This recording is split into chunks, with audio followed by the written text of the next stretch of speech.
Friends, હું ભાવના મારી રસોઈની ચેનલમાં તમારું સ્વાગત કરું છું। આજે હું તમારી સાથે દહીંવાળા મરચાંની રેસીપી શેર કરીશ। તો ચાલો રેસીપીની શરૂઆત કરી લઈએ। સૌપ્રથમ આપણે આ મરચાંને બરોબર સાફ પાણીથી ધોઈ લઈએ। હવે આપણે મરચાંને ધોઈ અને સરસ લૂછી લીધેલા છે। હવે આ રીતે બધા મરચાંને વચ્ચેથી કટ કરી અને બે ભાગ કરી દઈશું। મરચાં આપણે સરસ કટ કરી દીધા છે। હવે એના વઘારની પ્રોસેસ કરી લઈએ। ગેસ ચાલુ કરી એક પેન મૂકી દીધું છે। હવે એમાં તેલ ઉમેરી દઈશું।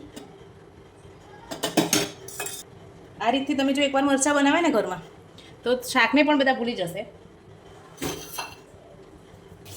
તેલ ગરમ થઈ ગયું છે, એમાં રાઈ ઉમેરી દઈએ। રાઈ સરસ તતડી ગઈ છે। હવે જીરું ઉમેરી દઈશું।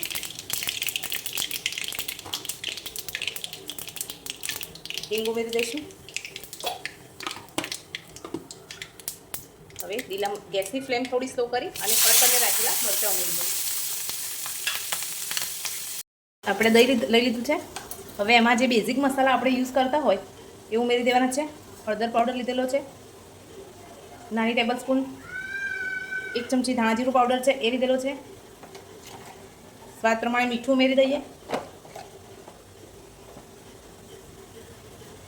આપણે આ મરચાં થોડા તીખા લીધેલા છે એટલે આમાં કાશ્મીરી મરચાંનો આપણે યુઝ કરીશું।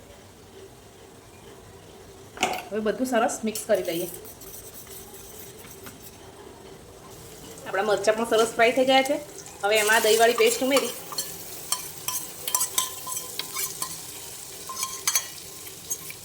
સતત હલાવતા રહીશું।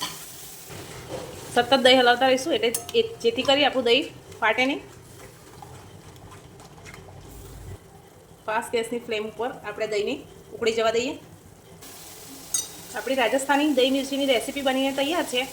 તમને મારી આ રેસીપી કેવી લાગી એ મને કમેન્ટમાં જરૂર જણાવજો। લાઇક, શેર અને સબસ્ક્રાઈબ કરજો અને કમેન્ટ કરવાનું ભૂલતા નહીં। Thank you.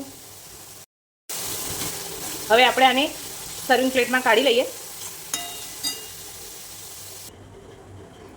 તૈયાર છે આપણી રાજસ્થાની દહીં મિર્ચી।